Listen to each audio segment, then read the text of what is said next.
Hello everyone, welcome to the एलोजन। इस video में हम लोग झारखंड राज्य की कृषि के बारे में पढ़ेंगे जो आपके लिए बहुत ज़्यादा इम्पॉर्टेंट है। साथ ही साथ खरीफ फसल, रबी फसल और जायद फसल के बारे में हम लोग समझने की कोशिश करेंगे। ये भी जानने की कोशिश करेंगे कि क्या झारखंड एक कृषि प्रधान राज्य है। यदि झारखंड एक कृषि प्रधान राज्य है तो यहाँ की कितने भूभाग पर कृषि की जाती है, कितने भूभाग पर कृषि की जा सकती है, सभी चीज़ों को यहाँ पर हम लोग डिटेल से समझने की कोशिश करेंगे। आराम आराम से सभी चीज़ों को समझेंगे। तो झारखंड राज्य की कृषि के बारे में पढ़ने से पहले आपको ये चीज़ मालूम होना चाहिए कि झारखंड का जो ज़मीन है, जो क्षेत्रफल है, इसके कितने भूभाग पर कृषि की जा सकती है, होती है नहीं, की जा सकती है। तो झारखंड का जो ज़मीन है, कुल जो क्षेत्रफल है, उसका मात्र 38 लाख हेक्टेयर भूमि पर ही कृषि की जा सकती है। मैं बार बार कह रहा हूँ, की जा सकती है, होती है नहीं। अब जो 38 लाख हेक्टेयर है, ये कुल भूमि का कितना है, तो ये है 48%। अप्रोक्स आप इसको याद रख सकते हो, 50% भूमि पर कृषि की जा सकती है। लेकिन सबसे मज़ेदार बात ये है कि ये 48% भूमि पर भी खेती नहीं होती है। तो कितनी पर होती है? होती है यहाँ पर 23% भूभाग पर कृषि। मतलब साफ है कि जो झारखंड है कुछ इस प्रकार से, इसका आधा भाग पर कृषि किया जा सकता है, लेकिन आधे के आधे भाग पर ही कृषि होती है, और कह सकते हैं 75% जो हिस्सा है यहाँ पर कृषि नहीं हो पाता है।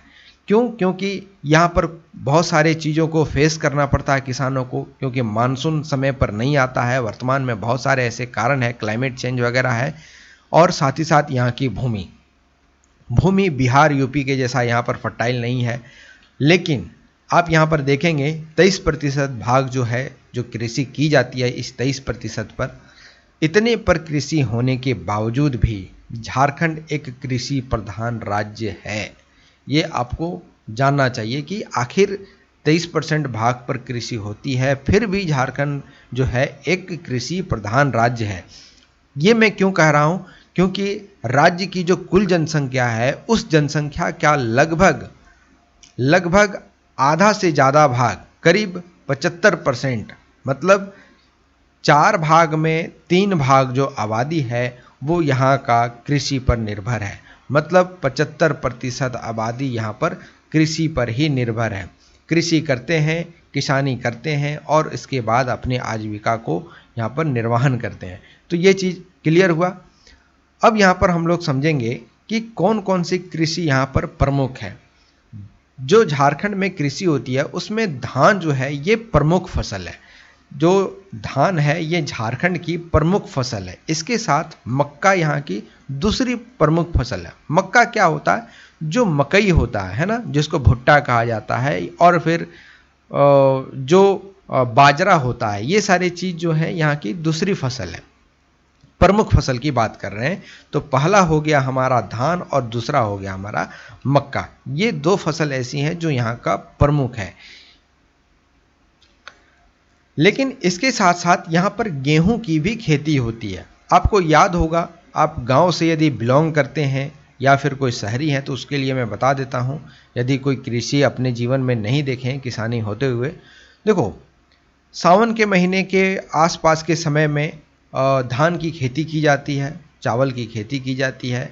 इसके बाद जब धान का बलिया जो होता है, इसको काटा जाता है, ठीक काटने के बाद ही इसमें गेहूं की खेती की जाती है। और गेहूं की जो खेती है ये करीब जब न्यू ईयर स्टार्ट होता है उस समय इसका फसल तैयार होता है और इसको काटा जाता है। तो आप कह सकते हैं कि यहाँ पर धान, गेहूं और मक्का जो है, ये तीन ऐसे फसल हैं जो मुख्य रूप से यहाँ पर उपजाए जाते हैं। झारखंड की जो भूमि है, जितनी भी भाग पर यहाँ पर कृषि की जाती है, लगभग 23% भाग पर तो कृषि की ही जाती है। लेकिन 23% का 60% हिस्सा जो है वो अकेले धान की खेती की जा सकती है। मतलब 23% का आधा हिस्से से ज़्यादा हिस्सा धान की खेती के लिए उपयोग में लाया जाता है। यहाँ पर कुछ आंकड़ा भी दिया हुआ है, इसको भी हम लोग देखेंगे। भूमि और अन्य चीज़ यहाँ पर है, और क्षेत्रफल को यहाँ पर दर्शाया गया है इस कॉलम में।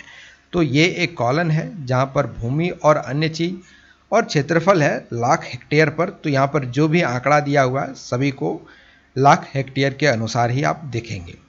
कुल भौगोलिक क्षेत्र जो है यहाँ पर है 79.71 लाख हेक्टेयर। ठीक है, कृषि क्षेत्र जो है ये कितना है, ये है 38%, 38 लाख हेक्टेयर, परसेंट नहीं लाख हेक्टेयर। ठीक है, इसके बाद खरीफ फसल के लिए उपयोग में कितना लाया जाता है, ये लाया जाता है 28 लाख हेक्टेयर। इसके बाद है रबी फसल के लिए कितना उपयोग में लाया जाता है, तो ये है 11%, 11 लाख हेक्टेयर। मैं बार बार प्रतिशत कह रहा हूँ क्योंकि यहाँ पर मुझे प्रतिशत दिख रहा है, तो इसको आप थोड़ा सा मैनेज कर लोगे। रबी फसल के लिए 11 लाख हेक्टेयर भूमि यहाँ पर सबसे ज़्यादा उपजाऊ है या फिर उपयोग में लाया जाता है। साथ ही साथ यहाँ पर वर्षा कितनी होती है, एमएम में पूछा जा रहा है, तो एमएम में होता है 1200 से 1300 एमएम यहाँ पर वर्षा, सालाना वार्षिक वर्षा। ठीक है, तो ये चीज़ आंकड़ा आपको याद होना चाहिए। यदि आपको सेंटीमीटर में पूछा जाए तो आपका अप्रॉक्स रहना चाहिए आंसर 200 से 300 सेंटीमीटर के बीच में ही यहाँ पर वर्षा होती है, क्योंकि ये एक बार क्वेश्चन पूछ लिया गया था जेपीएससी में, इसलिए मैं इसको यहाँ पर बता दिया। झारखंड राज्य की जो कृषि है ये मुख्य रूप से वर्षा पर ही निर्भर करती है। जैसे कि मैंने आपको बताया कि जो यहाँ के कृषि है ये बहुत ज़्यादा प्रभावित होता है मानसून के कारण, तो मानसून से ही यहाँ पर कृषि की जाती है। मानसून में जिस प्रकार से यहाँ पर वर्षा होगी उसी प्रकार से यहाँ पर कृषि में ज़्यादा हरियाली देखने को मिलेगा या फिर उतना हरियाली कम देखने को मिलेगा, ये चीज़ डिपेंड करता है मानसून पर। और यहाँ का जो कृषि है ये परंपरागत ढंग से किया जाता है। परंपरागत ढंग होता है और एक होता है वैज्ञानिकी तकनीक से। तो परंपरागत और वैज्ञानिकी तकनीक, इसको भी मैं समझा देता हूँ। यहाँ पर बैल से खेती की जाती है, बैल बांध दिया जाता है, 2 बैल आपस में बांधा जाता है, इसमें एक लकड़ी का हल लगाया जाता है, उसके बाद धीरे धीरे खेत में घुमाया जाता है, इससे खेत की जुताई होती है। तो ये है परंपरागत ढंग। और वैज्ञानिकी या फिर तकनीकी ढंग क्या है, आप ट्रैक्टर उतार दो, जहाँ पर आप 10 दिन में एक खेत जोत रहे थे वहाँ एक दिन में आप 10 खेत जोत के उसमें मतलब मिट्टी को जमा करके पानी डाल के उसमें कीचड़ करके उसमें धान की रुपाई आप कर सकते हो। तो ये तकनीकी जो है ये थोड़ा फास्ट होता है और परंपरागत ढंग जो है ये धीरे धीरे होता है। इसलिए झारखंड राज्य में जो कृषि होती है ये व्यावसायिक ना होकर ये जीवन निर्वाह के लिए बहुत ज़्यादा उपयोगी माना जाता है या फिर ये जीवन निर्वाह के लिए ही किया जाता है। इसलिए मैंने आपको बताया था कि झारखंड राज्य जो है ये एक कृषि प्रधान राज्य है। अब बात करते हैं इसके भूमि का कि यहाँ पर भूमि कैसी है। देखो यहाँ की जो कृषि योग्य भूमि है, जो खेती में उपयोग की जाती है भूमि, उसको 2 नामों से जाना जाता है। एक तो है टांड़ और दूसरा है दोन। टांड़ और दोन में अंतर क्या है इसको मैं थोड़ा सा आपको बता देता हूँ, लेकिन मैं थोड़ा सा इसका कलर चेंज कर लूँ। आज कलर चेंज करके लिखने की इच्छा हो रही है मुझे, तो चलो मैं ये कलर ले लेता हूँ। अब देखो टांड़ और दोन किसको कहा जाता है इसको हम लोग समझेंगे। मान लो कोई भूमि है इस प्रकार से, झारखंड राज्य इतनी ऊंची भूमि पर बसी हुई है, किसी का घर यहाँ पर है, किसी का घर यहाँ पर है और किसी का घर यहाँ पर है। अब जो ऊपर में खेत है इसको कहा जाएगा टांड़। तो ऊपर में खेत होने के कारण यहाँ पर पानी ज़्यादा रहता नहीं है, यहाँ पर वर्षा हुई पानी इधर से निकला, टांड़ में वो रुका नहीं, नीचे की ओर आया। और ये जो नीचे में जो खेत है जो यहाँ पर घर बना के और खेती कर रहा है ये कहलाता है दोन। तो जाहिर सी बात है जो इस प्रकार से भूमि है यहाँ पर जो खेती कर रहा है और जो यहाँ पर खेती कर रहा है, इन दोनों के खेतों को कहा जाएगा, जो ऊपर में है इसको कहा जाएगा टांड़ और इसको कहा जाएगा दोन। तो आप समझ गए कि ऊपरी भूमि और निचली भूमि को टांड़ और दोन कहा जाता है। अब यहाँ पर आगे की ओर बढ़ने से पहले मैं कुछ चीज़ें आपको बता देना चाहता हूँ। देखो जो पल्सेस होती है, जो धान कटने के बाद जो दालें वगैरह जो उपजाई जाती है वो किस मौसम में उपजाई जाती है, वो उपजाया जाता है ठंडे के मौसम में। अप्रॉक्स ठंडे का ही मौसम अरहर की जो खेती होती है, ठीक है, अरहर की जो खेती होती है, जिसको शायद झारखंड में लाहर कहा जाता है, तो अरहर की जो खेती होती है या फिर किसी और चीज़ की, चना की खेती की जाती है, ये कब की जाती है? ये की जाती है जाड़े के दिनों में। ठीक है, ये क्यों की जाती है जाड़े के दिनों में? क्योंकि जाड़े के दिनों में ज़्यादा बारिश नहीं होती है। ज़्यादा बारिश नहीं होने के कारण इसको देखिए, ये एक तो जो दालें होती हैं, जो दाल होती है ना, उसको उपजाने के लिए बहुत ज़्यादा पानी की ज़रूरत नहीं है। बहुत ज़्यादा पानी की ज़रूरत नहीं होती है। इसीलिए आप देखेंगे कि धान की खेती होने के बाद ही गेहूं की खेती की जाती है। आपको याद रहे, गेहूं की खेती में भी बहुत ज़्यादा पानी की आवश्यकता नहीं होती है। ये मैं क्यों कह रहा हूँ? क्योंकि जब धान की खेती होती है तो खेत एकदम पानी से लबालब भरा होना चाहिए, लेकिन दाल या फिर गेहूं की खेती में यदि आप पानी से लबालब खेत को भर देंगे तो आपका जो अनाज है वो खराब हो जाएगा, आपका फसल ही खराब हो जाएगा, अनाज क्या, वो तो दूर की बात है। तो इसलिए किया जाता है जाड़े के दिनों में, क्योंकि इस समय खेतों में पानी खींच लिया जाता है, क्योंकि यहाँ पर जो ज़मीन है ये कंकड़ीला है, ये पठारी भाग है, तो ज़्यादा देर तक पानी यहाँ पर टिकती नहीं है भूपर पट्टी पर। ये नीचे की ओर श्रिंक कर जाता है और जाकर किसी न किसी जल स्रोत में मिल जाता है। यदि कहीं पर जगह मिला तो ये रीस करके फिर अंडरग्राउंड वाटर रिसोर्स को जाकर ये बढ़ाता है। अब हम लोग बात कर रहे थे कि जाड़े के दिनों में की जाती है खेती। क्यों? क्योंकि पानी का यहाँ पर अभाव होता है जाड़े के दिनों पर। तो टाण के लिए मैं जाड़े के दिन को क्यों रिलेट कर रहा हूँ? क्योंकि जो टाण आपने देखा जो इस प्रकार से था, और टाण जो ऊपरी भाग के खेतों को कहा जाता था और निचली भाग के खेतों को कहा जाता था दोन। तो जाहिर सी बात है, जितनी भी वर्षा होगी तो यहाँ पर जो पानी है ये नीचे की ओर बढ़ते जाएगा और ये आ जाएगा दोन में। तो दोन में बहुत ज़्यादा धान की खेती होगी। वैसे फसल जिसको पानी की बहुत ज़्यादा आवश्यकता है वो होगा दोन में, उसकी खेती की जाएगी दोन में।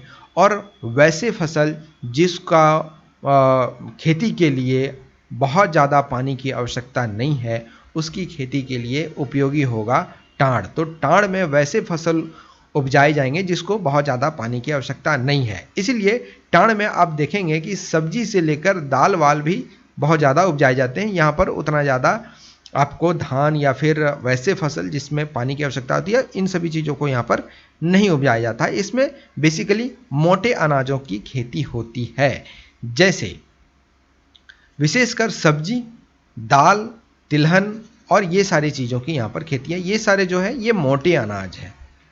इसके बाद आता है दोन। तो दोन, जैसे मैंने आपको बताया, दोन नीचे की ओर जो भूमि है, जो खेत है, उसको कहा जाता है। ये जो दोन है ये जल ग्रहण और उर्वरकता की दृष्टि से सबसे ज़्यादा उत्तम माना जाता है। उर्वरकता क्यों? अरे भाई, झारखंड की भूमि जो है, झारखंड जो राज्य है ऐसे करके, इसके ऊपर में कौन सा राज्य है? बिहार। बिहार में हर साल बाढ़ आती है। कहा जाता है कि बिहार का जो भूमि है, बिहार की जो भूमि है ये बहुत ज़्यादा उपजाऊ है। ये कैसे है? क्योंकि हर साल बाढ़ आती है यहाँ पर। और बाढ़ कहाँ से आती है? वो हिमालयी रेंज पर जब वर्षा होती है तो ये सीधा पानी नीचे की ओर धकेलता जाता है और उधर से अपरदित होते हुए यहाँ पर निक्षेपण का कार्य करती है। तो बहुत ज़्यादा मिनरल लाकर बिहार में लाके ये बिछा देती है, जिसके कारण ये भूमि बहुत ज़्यादा उपजाऊ हो जाती है। झारखंड में ऐसा नहीं होता है, क्योंकि यहाँ का जो भूमि है वो इस प्रकार से है, पानी आएगा घाटियों से निकल के सीधे नदी में, नदी से निकल के गंगा, गंगा से बे ऑफ बंगाल में चला जाएगा। तो इसलिए, और कहीं रुकती भी है पानी तो ये सीधा श्रिंक करके नीचे चला जाता है, बहुत कम समय तक के लिए रुकती है। तो दोन जो है ये जब यहाँ पर बारिश हुआ तो पानी नीचे की ओर आया, और जहाँ पर पानी ठहर गया, मान लो एक ही खेत है, यहाँ पर पानी ठहर गया तो इसका सारा मिनरल लाके इस खेत में तो जमा कर दिया, तो ये खेत बहुत ज़्यादा उपजाऊ हो गया। इसलिए दोन जो है ये बहुत ज़्यादा फर्टाइल होती है। इसलिए इन सभी खेतों में यहाँ पर धान की खेती की जाती है। ये आपके लिए बहुत ज़्यादा इम्पोर्टेंट था, दोन और टाड़। ये बहुत सारे स्टूडेंट को समझ में नहीं आता है दोन और टाड़ क्यों, क्या है और कैसे इसको प्रोनाउंस करते हैं, या फिर ये इसको किस तर्ज पर लेना है। मैं आपको बताऊं, जो देहाती इलाके हैं झारखंड के, जो ग्रामीण इलाके हैं, उन सभी में जो टाण कहा जाता है वो मैदान को कहा जाता है। मतलब खुला हुआ जो परती जो ज़मीन है जिस पर ना खेती होती है, ना ही कोई रोड है, ना ही नाला है, ना ही कुछ और है, परती है, सिर्फ घास ही घास है, कुछ दूर तक मैदान है, तो वो एक ग्राउंड के जैसा होता है, इसी को टाड़ कहा जाता है। दोन दोन को यहाँ पर समझा जाता है कुछ और, छोटे छोटे चीज़ों को समझा जाता है दोन, तो ऐसा नहीं है। दोन और टाड़ जो है वो कुछ और ही है। जमीन को इस भागों में बांटकर जो ऊपर और नीचे का भाग है, इन दोनों को कहा जाता है दोन और टाड़। आई होप आपको ये समझ में आ गया होगा। अब इस पर ज़्यादा हम लोग बक बक बक बक नहीं करेंगे। झारखंड में मुख्य रूप से जो फसल होती है वो 3 समय में उपजाई जाती है। कौन कौन? एक होता है भदई, दूसरा होता है अगहनी, तीसरा होता है रवि। भदई अगहनी जो है ये हिंदी कैलेंडर में एक माह आता है, भादो आश्विन कार्तिक अघन पूस माघ, तो उस समय के अनुसार ही इसको यहाँ पर नाम दिया गया है। रबी फसल, इसको भी हम लोग आगे देखेंगे। भदई फसल जो है ये मई और जून महीने में बोई जाती है। कब बोई जाती है? ये मई और जून महीने में ही बोई जाती है। और कटाई इसकी कब होती है? ये होती है अक्टूबर महीने में। इसमें कौन कौन सी खेती की जाती है? तो इसमें धान की खेती की जाती है, क्योंकि जून का जो महीना है इसी में जो मानसून है ये आ जाता है, और मानसून आने के बाद धान की जो खेती है जून के महीने में ही यहाँ पर धान की खेती होना स्टार्ट हो जाता है। तो धान की खेती की जाती है, मक्का की खेती की जाती है, तिल, कोदो, इन सभी चीज़ों की खेती की जाती है जो कि इस मौसम में होती है, भदई में। तो भदई, यदि आपसे पूछे कि भदई फसल कौन कौन सी है, तो आप रखेंगे गौड़ा, धान, मक्का, तिल, कोदो, और भी बहुत सारे हैं, लेकिन ये आपके लिए बहुत ज़्यादा इम्पॉर्टेंट है। इसका फसल कब से कब तक होता है? मई जून में स्टार्ट होता है, अक्टूबर में इसकी कटाई कर ली जाती है। इसके बाद आता है अगहनी। अगहन जो महीना है ये जून जुलाई में इस फसल को बोया जाता है, ठीक है, जून जुलाई में ही इसको बोया जाता है, और इसका जो कटाई है ये अक्टूबर नवंबर तक इसकी कटाई कर ली जाती है। ये बहुत ज़्यादा व्यस्त महीना माना जाता है, क्योंकि एक और धान की धान की जो खेती होती है ये तो होती है, प्लस टाण की जो भूमि है उसमें सुरगुजा वगैरह जो तेल वगैरह के लिए जो खेती की जाती है, जैसे सरसों वगैरह, दाल वाल के लिए जो खेती होती है, पल्सेस के लिए जो खेती होती है, ये इसलिए समय को बहुत ज़्यादा बिजी बताया जाता है, बहुत ज़्यादा व्यस्त बताया जाता है। तो आपको याद रखना है जून जुलाई में ये स्टार्ट हुआ और ख़त्म कब हुआ? ये अक्टूबर नवंबर में ये ख़त्म हुआ। अक्टूबर नवंबर तक इस फसल की कटाई कर ली जाती है। अगला है रवि।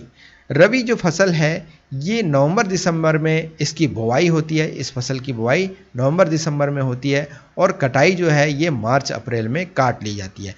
इसमें गेहूँ, चना, दलहन लगाया जाता है।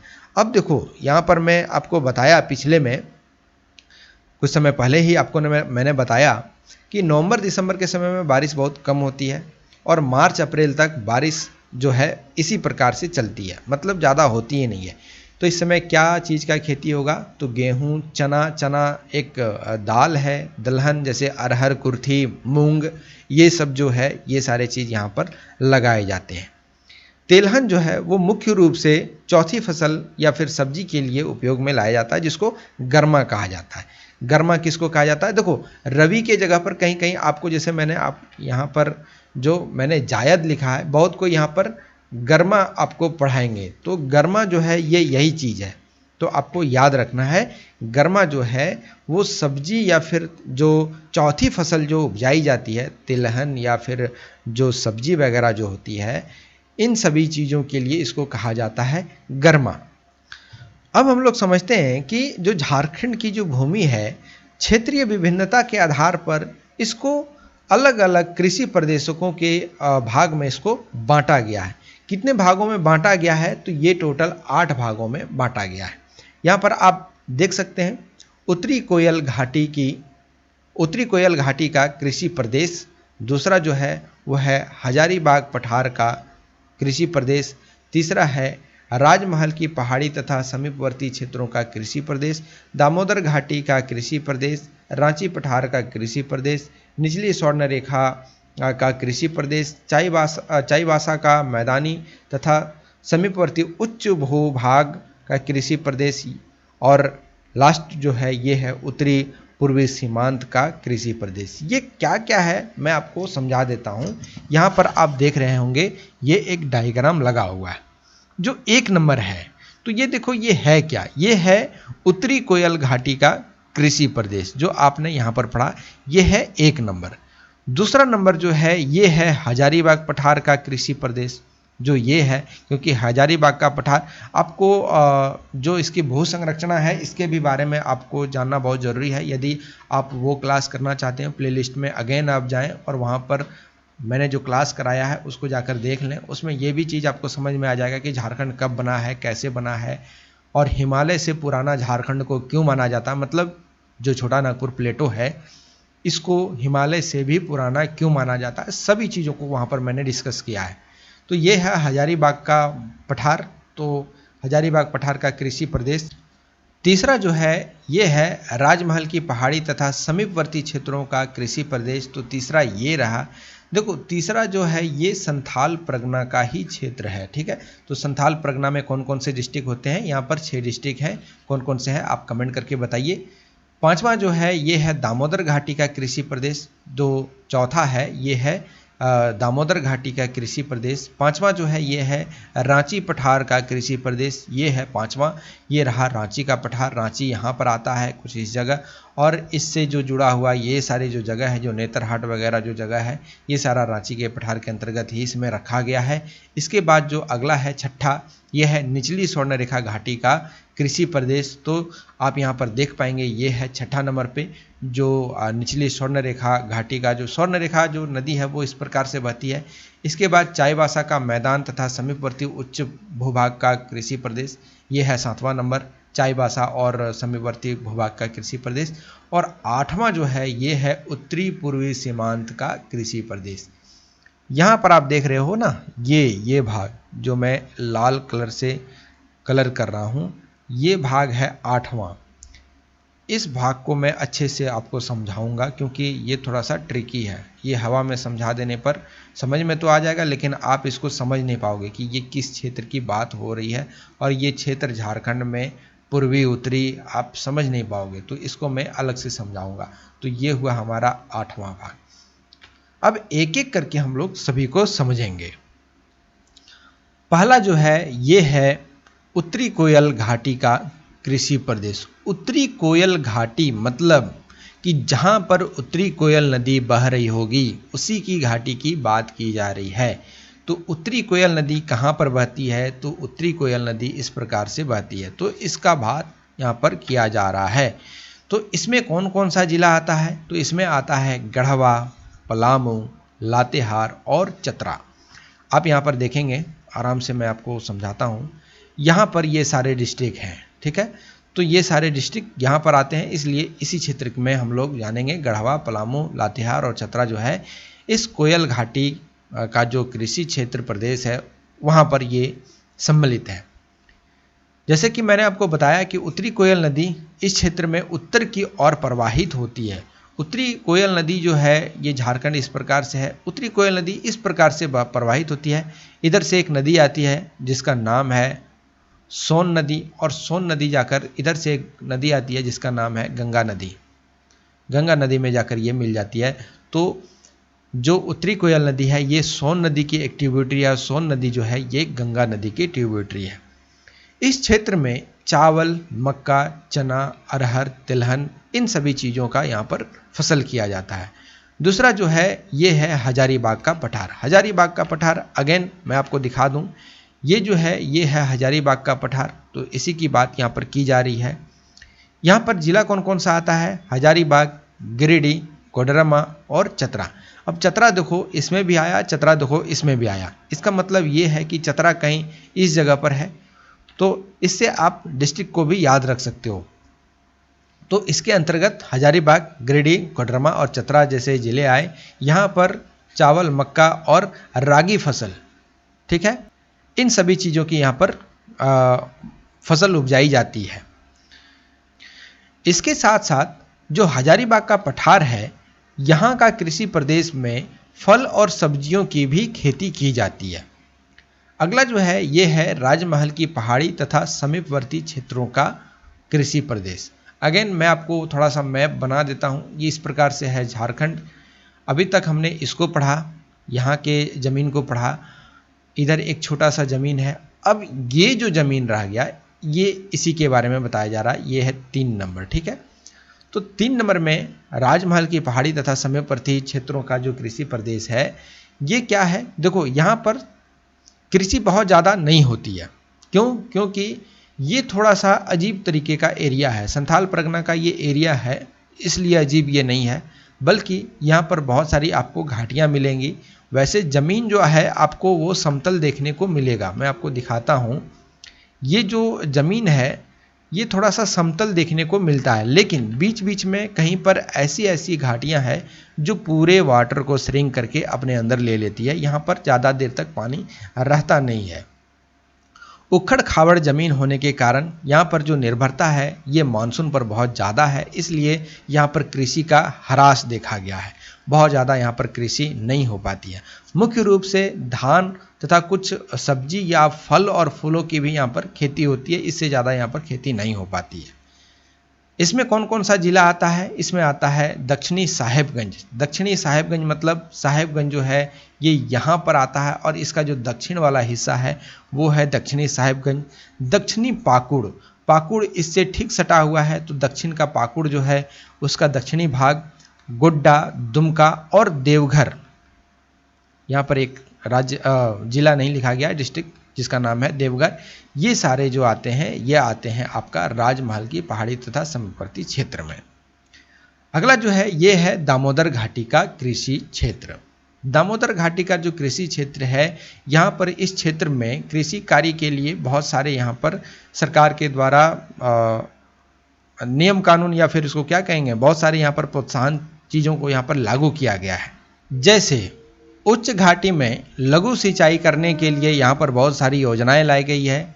सिंचाई के लिए कुओं की खुदाई भी यहाँ पर बहुत ज़्यादा किया गया है। तालाब या फिर डोभा जो निर्माण है यहाँ पर बहुत ज़्यादा इसमें भी कार्य किया गया है, और किसानों को प्रशिक्षण जैसे कार्यक्रम को भी यहाँ पर कराया जाता है, ताकि किसानों को आधुनिक और वैज्ञानिक रूप से खेती करने के लिए प्रोत्साहित किया जा सके। इसलिए मैंने पहले ही बताया कि परंपरागत रूप से झारखंड राज्य में कृषि की जाती है। अब इन सभी को हटा करके और वैज्ञानिक या फिर आधुनिक रूप से यहाँ पर कृषि कराने का जो प्रोत्साहन है वो कराया जा सके, ताकि वो सारे के सारे जो परंपरागत रूप से कृषि करते हैं वो अब वैज्ञानिक रूप से कृषि कर सके। यहाँ पर धान, मक्का, दलहन, सब्जी, फलों की खेती मुख्य रूप से की जाती है। पूर्वी लातेहार, दक्षिण चतरा, दक्षिण हजारीबाग, बोकारो और धनबाद जो जिला है इस घाटी के अंतर्गत आता है दामोदर घाटी कृषि क्षेत्र। मैं आपको ये बता दूं कि आप जो यहाँ पर देखें, ठीक है, मैं ये हजारीबाग हो गया 2 नंबर, और ये हो गया 4 नंबर दामोदर घाटी का कृषि प्रदेश। दामोदर घाटी का कृषि प्रदेश, ये जो आप ये बॉर्डर देख रहे हो ना, ये बॉर्डर है दामोदर घाटी, और ये जो घाटी है ये एक स्ट्रिप की जैसे काम करता है और इन दोनों पठारों को अलग करता है। ये चीज़ आपसे पूछा जा सकता है। अब आते हैं यहाँ पर रांची का पठार। रांची का पठार जो है इसको पढ़ने से पहले आप इसका ये देखें 5 नंबर और 2 नंबर, ये है हजारीबाग का पठार, ये है रांची वाला भाग, और ये जो है ये है दामोदर घाटी, दामोदर वैली वाला एरिया। अब देखें ये हजारीबाग और रांची का जो पठार है इन दोनों को अलग करता है कौन? ये करता है दामोदर घाटी, दामोदर नदी नहीं, दामोदर घाटी। और हजारीबाग और ये दामोदर घाटी को तो अलग ही करता है दामोदर नदी, लेकिन यहाँ पर दामोदर घाटी जो बेसिन है पूरा का पूरा, इन दोनों को वही अलग करता है।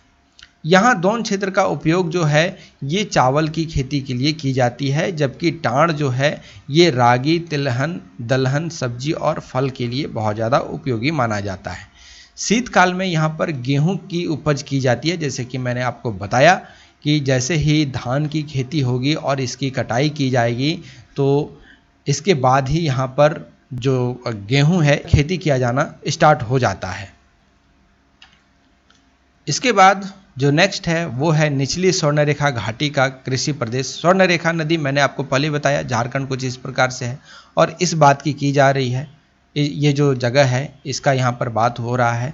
तो इसके अंतर्गत कौन कौन सा जिला आता है, तो आता है सिंहभूम। सिंहभूम का जो पूर्वी भाग है इसके अंतर्गत आता है, और सरायकेला का जो पूर्वी भाग है इसके अंतर्गत सम्मिलित है, जो निचली स्वर्णरेखा घाटी है वहाँ पर। यहाँ पर चावल की जो फसल होती है ये बहुत ज़्यादा होती है, मतलब अच्छी खासी होती है। इसके साथ साथ सब्जी का भी उत्पादन ज़्यादा होता है। यहाँ पर सिंचाई की सुविधा काफ़ी वृहद रूप से है, क्योंकि स्वर्णरेखा नदी का ये निचला भाग है। इसके बाद हम लोग बात करते हैं चाईबासा का मैदानी एवं समीपवर्ती उच्च भूभाग, मतलब इसके बगल का जो एरिया मैंने आपको दिखाया था वो। अब इसमें कौन कौन से इसमें कौन कौन से डिस्ट्रिक्ट आते हैं, तो इसमें आता है सिंहभूम, पश्चिमी सिंहभूम। पश्चिमी सिंहभूम इसमें पूरा आता है। इसके बाद यहाँ पर पूर्वी सरायकेला का कुछ भाग आता है। इस भाग में चावल, मक्का, चना, इन सभी चीज़ों की यहाँ पर जो है कृषि वो की जाती है, और ये पहले नंबर पर प्रथम स्थान ये रखती है। द्वितीय और तृतीय स्थल पर यहाँ पर उपजाया जाता है वही तिलहन वगैरह, तो ये भी आपको ध्यान रखना है। साथ ही साथ जमशेदपुर के काफ़ी नज़दीक होने के कारण चाईबासा के मैदान में सब्जी का भी बहुत ज़्यादा यहाँ पर फसल उपजाया जाता है। लास्ट है 8वां उत्तरी पूर्वी सीमांत का कृषि प्रदेश। अगेन हम लोग आ गए वही क्षेत्र के बारे में पढ़ेंगे जो मैंने आपको यहाँ पर बताया था। ये जो क्षेत्र है इसके बारे में देखो, पूर्वी सीमांत कहा जाता है ना, क्योंकि गंगा नदी इधर से होके बह जाती है। तो गंगा नदी मान लो इतनी चौड़ी है, इतनी चौड़ी, तो इसके पूर्वी भाग को हम लोग नहीं पढ़ेंगे, इसके पूर्वी भाग को हम लोग नहीं पढ़ेंगे, इसके पश्चिमी भाग को पढ़ेंगे। आप मैप इस तरह से बनाते हो, ये होता है नॉर्थ, ये होता है साउथ, ये होता है ईस्ट और ये होता है वेस्ट। तो मान लो इधर से नदी बह रही है कोई, तो इधर इस नदी के इधर कौन सा भाग हुआ, ये तो हुआ पूरब ही ना, और नदी के इधर कौन सा भाग हुआ, तो ये तो हुआ वेस्ट, मतलब पश्चिम। तो थोड़ा सा इसको ध्यान में यहाँ पर रखेंगे, इसके बाद सभी चीज़ों को यहाँ पर आप समझ पाएंगे। गंगा नदी के दक्षिण का क्षेत्र गोड्डा, साहेबगंज, पाकुड़। अगेन दक्षिण का क्षेत्र मैंने यहाँ पर कह दिया, यहाँ पर लिखा हुआ है, मतलब गंगा नदी इस प्रकार से निकलती है यहाँ पर बहते हुए। तो दक्षिणी क्षेत्र, ये दक्षिणी और ये पश्चिमी, यहाँ पर एक और वर्ड यदि जोड़ दिया जाए पश्चिमी तो ये गलत नहीं होगा। तो दक्षिणी और पश्चिमी क्षेत्र में आता है गोड्डा, साहेबगंज, पाकुड़। ये सारे जो ज़िले हैं यहाँ पर इसके अंतर्गत आते हैं, और इस क्षेत्र में चावल, मक्का, चना, सब्जी, फल, इन सभी चीज़ों की खेती बहुत आराम से की जाती है। अब अलग अलग फसलों के बारे में हम लोग एक डाटा देख लेंगे। अभी तक जो भी हम लोगों ने पढ़ा, जितना भी भसंड मचाया, सबको एक जगह कंपाइल रूप में अब हम लोग समझेंगे। कैसे समझेंगे, यहाँ पर सारणी दिया हुआ है, फसल यहाँ है, मुख्य क्षेत्र यहाँ है, और प्रमुख तथ्य जो है ये आप PDF डाउनलोड करके पढ़ लेना। PDF आप कैसे डाउनलोड करेंगे, डिस्क्रिप्शन में जाइए, व्हाट्सएप ग्रुप का लिंक है सबसे नीचे, जाकर उस लिंक पर टच कीजिए और सीधा व्हाट्सएप ग्रुप में जुड़ जाइए। किसी भी एडमिन को बोलिए फलाना ढिमकाना क्लास का मुझे PDF चाहिए, आपको वो अवेलेबल हो जाएगा।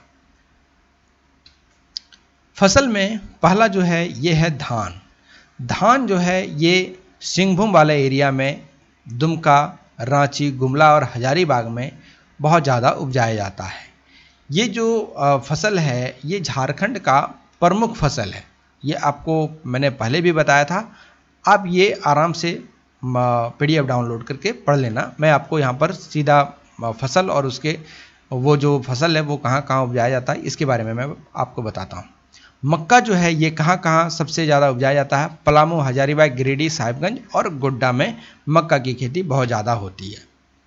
गेहूँ कहाँ पर उपजाया जाता है, पलामू, हजारीबाग और गोड्डा। ह नहीं है, ह यहाँ पर होगा, ये PDF बनाने में मिस्टेक हुआ है। इसके बाद चौथा जो है ये है गन्ना की खेती। गन्ना मतलब जो ईख होता है, जो कि एक शुगर बनाने के काम में आता है, जो मीठा चीज़ होता है गन्ना। गन्ने के लिए बहुत ज़्यादा प्रोटेस्ट हुआ था दिल्ली में, यूपी से बहुत किसान निकल कर गए थे। तो ये झारखंड में कहाँ कहाँ उपजाया जाता है, हजारीबाग, दुमका, गोड्डा, साहिबगंज और पलामू। चना की खेती कहाँ कहाँ होती है, पलामू, गोड्डा, हजारीबाग, साहिबगंज। महुआ जो है सॉरी मड़ुआ जो है ये कहाँ पर होता है, ये होता है मड़ुआ का। देखो मड़ुआ का एक अलग कहानी है। मड़ुआ जो है ना, इसकी रोटी बनाई जाती थी। कभी कोई होंगे ऐसे विद्यार्थी जो झारखंड से हैं और उनके पिताजी उनसे कभी बात करते होंगे तो वो उनको ये बहुत बहुत ज़्यादा बोलते हैं कि हमारा जो समय था वो मड़ुआ का रोटी खाते खाते कट गया। तो मड़ुआ जो है ये इसका एक अलग कहानी है। ये सबसे ज़्यादा कहाँ उपजाई जाती है, रांची, गुमला, हजारीबाग और गिरिडीह। जौ की खेती कहाँ होती है, पलामू, हजारीबाग, गोड्डा और हजारीबाग। अरहर जो दाल है, पल्सेस है, ये पलामू, रांची, हजारीबाग, गुमला और लातेहार में इसकी खेती प्रचुर रूप से की जाती है। ज्वार बाजरा की खेती कहाँ होती है, हजारीबाग, रांची, सिंहभूम, गिरिडीह, संथाल परगना। संथाल परगना मतलब संथाल परगना में 6 जिले हैं। कौन कौन से, तो गोड्डा है, देवघर है, जामताड़ा है, पाकुड़ है, साहेबगंज है और एक जिला कौन सा है, वो है दुमका। तो दुमका, गोड्डा, जामताड़ा, देवघर और आपका साहेबगंज। तो ये सारे जो ज़िले हैं, 6 ज़िले, ये मिलकर बनाते हैं संथाल परगना। एसपीटी एक्ट जो है, संथाल परगना एक्ट जो है, यही 6 ज़िले में चलता है। इसके बाहर आप निकलेंगे तो वहाँ पर चलता है छोटा नागपुर एक्ट। ठीक है, छोटा नागपुर एक्ट यहाँ पर चलता है। 10वां नंबर हम लोग देखते हैं मसूर। अगेन से ये एक दाल के कैटेगरी में आता है, पल्सेस है। तो पलामू, हजारीबाग, चतरा और कोडरमा में ये सबसे ज़्यादा उपजाया जाता है। कुर्थी अगेन एक दाल या फिर पल्सेस के रूप में इसको इस कैटेगरी में रखा जाता है। तो पलामू, लातेहार, रांची और हजारीबाग में इसकी कृषि बहुत ज़्यादा की जाती है। उड़द भी एक दाल है। उड़द से बनाया जाता है दही बाड़ा। ठीक है, उड़द या फिर मूंग से बनाया जाता है दही बाड़ा, तो जिससे बनता है वही है उड़द। उड़द कहाँ कहाँ उपजाया जाता है, रांची, गुमला, लोहरदगा और पलामू में। इसके साथ साथ अब हम लोग कुछ और बातों की जान लें। झारखंड को 3 कृषि जलवायु क्षेत्रों में बांटा गया है। ये 3 भाग में इसको बांटा गया है। मध्य और पश्चिमी पठारी क्षेत्र। देखो मैंने अभी तक जितना भी 8 भाग मैंने बताया ना, उसका ये एक कंपाइल है। तो आप उसको पढ़ो या इसको पढ़ो, बात बराबर ही है। मध्य एवं पश्चिमी पठारी क्षेत्र, ऐसा झारखंड है कुछ इस प्रकार से, है ना।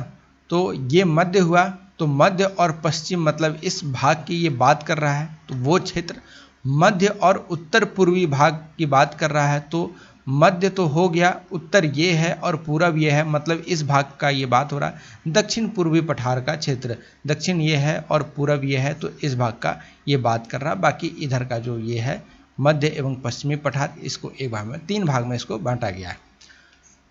स्थानांतरण खेती के बारे में आपने बहुत ज़्यादा सुना होगा।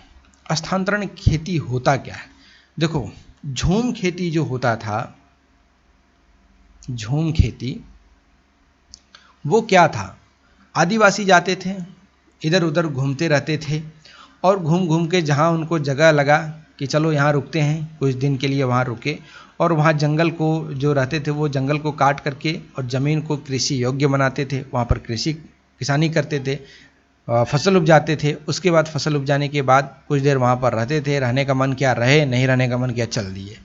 इसके बाद फिर इस ज़मीन पर पेड़ उग जाते थे। तो इन सभी चीज़ों को कहा जाता था झूम खेती। तो जैसे यहाँ पर हुआ, फिर जब यहाँ से निकले तो कहीं जाकर तो उनको स्टे करना होगा, जहाँ पर स्टे किए वहाँ पर फिर यही चीज़ उन्होंने दोहराया। तो ये एक आदिम प्रकार की खेती है। जो स्थानांतरण खेती है ये एक आदिम प्रकार की खेती है। ये जंगलों को जलाकर या साफ करके यहाँ पर इसको खेती योग्य ज़मीन बनाया जाता था। कुछ वर्षों के बाद फिर से ये दूसरे जगह पर जाते थे और यही रवैया फिर से अपनाते थे। पारिस्थितिकी खतरा जो है, इनको बहुत ज़्यादा इन सब चीज़ों से डर लगता था और इन पर बहुत ज़्यादा ये हावी रहता था, इसलिए ये हर बार अपना जगह चेंज करते रहते थे। इसको झारखंड में कहा जाता था कुरवा। तो कुरवा किसको कहा जाता है? झारखंड में स्थानांतरण खेती को कहा जाता है कुरवा, जो कि एक आदिम प्रकार की खेती है। ये काफ़ी ज़्यादा एग्जाम में पूछ लिया जाएगा कभी न कभी आपको, तो ये सब चीज़ आपको आना चाहिए। चलिए आगे बढ़ते हैं। राज्य के कुछ महत्वपूर्ण आंकड़ों को भी हम लोग देख लेते हैं। यहाँ पर 18-19 का आंकड़ा है। देखो मैंने 20-21 का निकालने का कोशिश किया था, लेकिन ये अभी तक अपडेट नहीं किया गया है झारखंड सरकार के द्वारा। यदि आपको 20-21 या फिर 19-20 का आंकड़ा मिले तो ज़रूर शेयर करिएगा। यहाँ पर लिखा हुआ कुल कृषि क्षेत्र 38 लाख हेक्टेयर है। वर्तमान प्रतिभूमि मतलब ऐसी भूमि जहाँ पर कृषि नहीं होती है लेकिन वो कृषि योग्य है, तो वो भूमि कितनी है? वो है 11%। अन्य प्रतिभूमि यहाँ पर कितना है? वो है 10%। अन्य प्रतिभूमि मतलब किसी राजस्व या फिर कहें तो किसी ऐसे प्रधान या फिर कोई ऐसे माफिया के पास ऐसी ज़मीनें जो फंसी हुई रहती हैं, ऐसी भूमि है 10%। बंजर भूमि है 7%। वन योग्य भूमि है यहाँ पर 29%। निवल बोने योग्य जो क्षेत्र है यहाँ पर है 36%। ये आपको आंकड़ा याद रहना चाहिए। अच्छा, 38 लाख हेक्टेयर जो है वो 48% के बराबर है, मतलब टोटल भूमि का 48% है ये 38 लाख हेक्टेयर, जो कि झारखंड की जो टोटल भूमि है उसका 48% होता है 38 लाख हेक्टेयर। कुछ प्रमुख फसलों के बारे में यहाँ पर देख लेंगे कि कौन से फसल को कितना ज़्यादा उत्पादकता यहाँ पर होती है। 17-18 का यहाँ पर डाटा है, मुझे लेटेस्ट नहीं मिला। मैं आपको अगेन बोल रहा हूँ कि यदि आपको मिले तो आप ज़रूर हमारे साथ शेयर करें। फसल जो है यहाँ पर उत्पादकता किलोग्राम प्रति हेक्टेयर के अनुसार यहाँ पर दिया हुआ है। खाद्यान्न में क्या क्या आते हैं? खाद्यान्न में आते हैं धान और गेहूँ, जो मोटे चीज़ है जो यहाँ पर खाकर आदमी पेट भरता है, खाने योग्य चीज़। दाल आप खाकर पेट नहीं भर पाओगे, तिलहन आप मतलब तेल पीकर आप पेट नहीं भर पाओगे। तो खाद्यान्न अलग चीज़ हो गया, दलहन अलग है और तिलहन अलग है। तो यहाँ पर जो खाद्यान्न के रूप में खेती होती है वो होता है 2306 किलोग्राम प्रति हेक्टेयर। दलहन की खेती यहाँ पर होती है 1114 किलोग्राम प्रति हेक्टेयर और तिलहन की जो खेती है यहाँ पर होती है 729 किलोग्राम प्रति हेक्टेयर। तो ये सब चीज़ आपसे एक्यूरेट डाटा पूछ लिया जा सकता है। अब हम लोग बात करते हैं कि इतना किसानी तो हम लोग किए, लेकिन झारखंड में सरकार के द्वारा किसानों के लिए कुछ किया जा रहा है या नहीं? तो इसका आंसर है हाँ। झारखंड राज्य में सरकार के द्वारा बहुत सारे ऐसी योजनाएं लाई गई हैं, जैसे कि जो यहाँ पर कृषि होती है इसको कहा जाता है खुला कृषि। ठीक है, खुला ये होगा, ये खुला होगा, तो खुला कृषि इसको या फिर खुल्लू कृषि इसको कहा जाता है। तो ये चीज़ आप एक ध्यान रखेंगे, मुझे ये पहले ही बता देना चाहिए था लेकिन नोट में ये छूट गया था। झारखंड सरकार के द्वारा एक योजना लाई गई है जिसका नाम है मुख्यमंत्री कृषि आशीर्वाद योजना, जिसमें किसानों को एक प्रोत्साहन राशि दी जाती है प्रति हेक्टेयर 5,000 रुपये। प्रति हेक्टेयर 5,000 रुपये मतलब जिसके पास 100 हेक्टेयर ज़मीन है वो तो बल्ले बल्ले हो गया, उसका तो निकल पड़ा। तो ऐसा नहीं है, ये 5,000 प्रति एकड़ जो लिखा हुआ है, सॉरी हेक्टेयर मैंने बोला ना, नहीं हेक्टेयर नहीं होगा, ये एकड़ होगा। तो 5,000 प्रति एकड़, मान लो किसी के पास 100 एकड़ ज़मीन है तो वो बल्ले बल्ले, लेकिन ऐसा है नहीं। 5,000 प्रति एकड़ जो पैसा है ये मात्र 5 एकड़ ज़मीन तक ही सीमित है। वैसे किसान जो छोटे लेवल पर हैं, जो निम्न किसान के तौर पर जाने जाते हैं, उनको प्रति एकड़ 5,000 रुपये दिए जाएंगे और 5 एकड़ ज़मीन पर उसको अधिक से अधिक 25,000 रुपये दिए जाएंगे। ये एक सहायता राशि है। इसके अलावा आधुनिक तकनीकी के लिए यहाँ पर बहुत सारे कार्य किए गए हैं। साथ ही साथ ई-मैन एक स्मार्टफोन पोर्टल है जिसमें पंजीकृत कराना पड़ता है। इससे क्या होता है कि इसको नियमित मौसम की सही जानकारी मिलती है कि कब कैसा मौसम है। किसानी कोई करना चाहता है, उनको मौसम का कोई अनुमान नहीं है, तो ये सरकार के द्वारा मुहैया कराया जाता है। इसके साथ साथ राज्य में 76 ऐसे किसान थे जो सूक्ष्म सिंचाई प्रणाली को बेहतर तकनीक से उपयोग करने के लिए, सीखने के लिए, इन सभी को जो ये किसान थे इनको झारखंड से निकाल कर भेजा गया इजराइल। इजराइल जो है यहाँ पर भेजा गया। अब देखो इजराइल में अभी टेंशन चल रहा है, इजराइल और गाज़ा पट्टी का, तो ऐसी बात नहीं है, इजराइल में वैसा कोई खतरा है नहीं अभी। तो इजराइल इसको भेजा गया ताकि ये वहाँ क्या सीख सके, ये सूक्ष्म सिंचाई प्रणाली तकनीकी को वहाँ पर अच्छे से सीख सके। इसके अलावा जो झारखंड राज्य है, इस वर्ष झारखंड राज्य को चावल की श्रेणी में भारत में इसको दिया गया एक पुरस्कार। वो पुरस्कार था कृषि कर्मण पुरस्कार जो है वो चावल की श्रेणी में झारखंड राज्य को मिला है। ये आपसे पूछ लिया जाएगा एग्ज़ाम में, ये बहुत ज़्यादा इम्पॉर्टेंट है, चाहे वो जेपीएससी का एग्ज़ाम हो या फिर वो जेएसएससी का एग्ज़ाम हो, ये पूछा जा सकता है। मेरा पेन बहुत ज़्यादा मोटा दिखता है ना, तो इसको पतला कर लेते हैं, हाइलाइटर आ गया। चलो, अब जो किसान है उसको एक न्यूनतम समर्थन मूल्य का भी यहाँ पर एक प्रावधान रखा गया है। इसको यहाँ पर 150 रुपये देने की, मतलब ये बोनस के रूप में भुगतान किया जाएगा। कैसे? प्रति क्विंटल अनाज के साथ इसको 150 रुपये भी दिए जाएंगे। 29 से 30 नवंबर 2018 को 2 दिवसीय ऐसे सम्मेलन हुआ, एक आयोजन कराया गया एक समिति का, जिसमें global agriculture and food system, ठीक है, सिस्टम है, समिति या फिर जो कह सकते हैं इसको, सिस्टम भी बहुत सारे बुक में आपको मिलेगा। तो यहाँ पर एक कमेटी का आयोजन किया गया। कहाँ किया गया था? ये किया गया था खेलगांव में, रांची का ये जगह है। यहाँ पर 7 देशों और 8 राज्यों के प्रतिनिधि लगभग 10,000 किसानों ने भाग लिया था। और जब ये समारोह जिस दिन अंतिम दिन था, उस दिन हमारे देश में जो इंटरनेशनल रूप से जाने जाते हैं बाबा रामदेव, ये यहाँ पर आए और इन्होंने आकर मधु जो प्रसंस्करण है, जो मधु की खेती होती है, जो एग्रीकल्चर का एक पार्ट है, उसके लिए यहाँ पर झारखंड राज्य में घोषणा की कि इसके द्वारा यहाँ पर इस चीज़ों को प्रोत्साहित किया जाएगा। साथ ही साथ किसानों को मधुमक्खी पालन के लिए करीब 1200 ऐसे किसान हैं जिनको जोड़ने की बात की जा रही है, और इनके लिए 10 करोड़ रुपए की राशि भी आवंटित किया गया है, जिसको कहा गया है मीठी क्रांति नामक जो योजना है, इसके तहत किसानों के लिए सभी जिलों में 5000 मैट्रिक टन अनाज की क्षमता वाला एक शीत गृह, जिसको कोल्ड स्टोरेज कहा जाता है। कोल्ड स्टोरेज क्या होता है? आपके घर में फ्रिज होगा, आप कोई सामान खराब ना हो जाए इसलिए आप इसको फ्रिज में रखते हो। मान लो आपको दे दिया जाए 10 ट्रक, ठीक है, ट्रक आप समझते होंगे, 10 ट्रक आलू, तो आप इसको कहाँ रखोगे? गर्म जगह पर, घर में उझल दोगे।